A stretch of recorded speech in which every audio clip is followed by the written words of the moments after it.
ye behwe ni nti a omude ohima ekọ Breman na ho na ohima ekọ akọgye na home na free ne ene na wotwe bisimi yetenkwamu a menhia himfie amamre amane atesem ne mpeninsem ahodo bi a etofom okay ya tase de don mu a adi mu nkyirem beba ne mu bekọ ne kakra bekọ ne kakra na ene de chance ye da na me o menhia kotokofi ase na na machia me afi wona hwe bambo ho nsem so planning committee no a mo hwe ya toto ma na Asantehene ma dot ye nyina akọ na wieye na Asante enye ne onyam ye na o mase yesre onyankrompon ho ahoden di ama wo mo na afi so Asante ma nyina wura de bia transia mpaipa ne boma wo hene se onyankrompon bekọ so a na waka ne ho nti no menhia kotokofie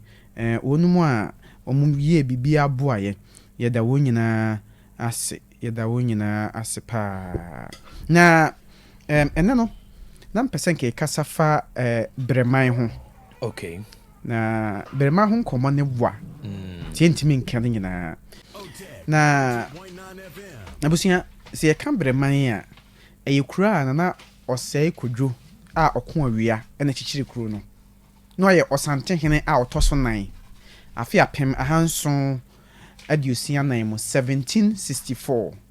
ena ochichire Breman kuro no oye ohene ba kwa obedi akon boa Asanteman pa 3 Asante ahyimu enti ochichire kuro no se okwa akon bia na oba bagina ho me wo ho no mo ti o se ye ne Bremu man o bre na ochichire man ne Bremu man ti afro ho no Breman na eho no eyo Asantehene kuro prekope ena odi share obi nsa so wonhwe so ma no ti woni me say so Asantehene ko Breman a ontena pakem okay wahine okodwa baasi a ontena pakem mu wahine so okoni fi a ontena pakem mu okay so wo ho enti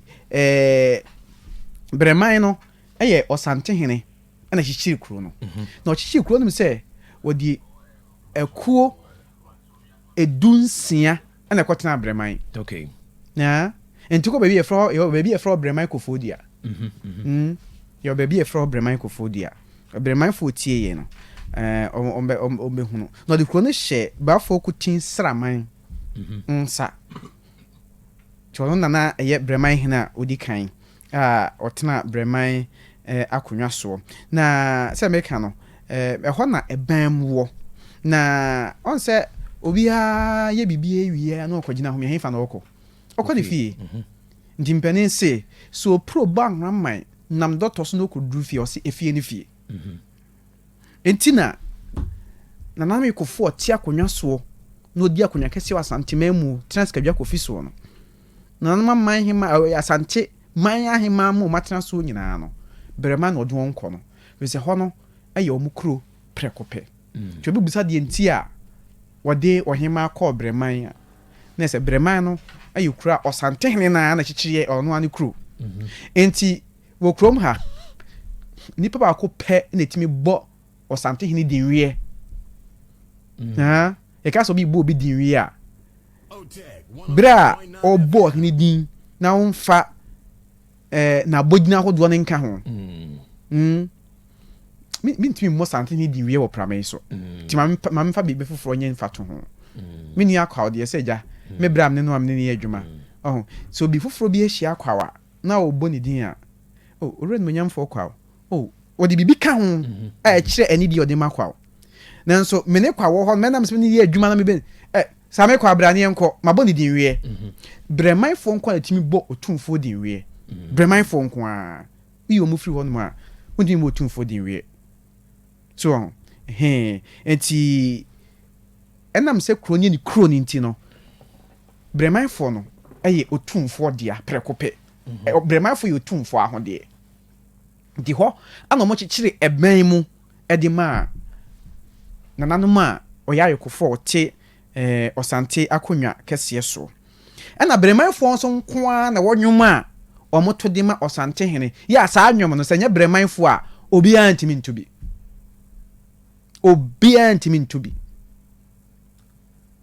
eti ene na mafo na aba na bi ho no mu nsua ba kwasem nti no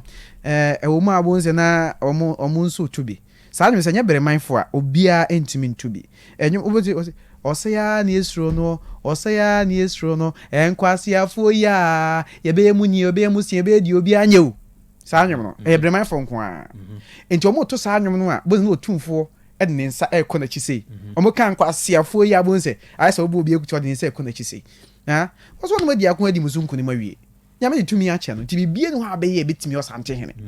Bremanfo nko a ne to saa nyem no fi se saa bre no na say kodwo ko awia se oba Breman a na ye nwom a woto ede mo ma ohene na ye nwom oto de ma no so enti ye Bremanfo nko a na eto saa enwom no ede ma Asantehene otumfo na Breman ko maka se edoso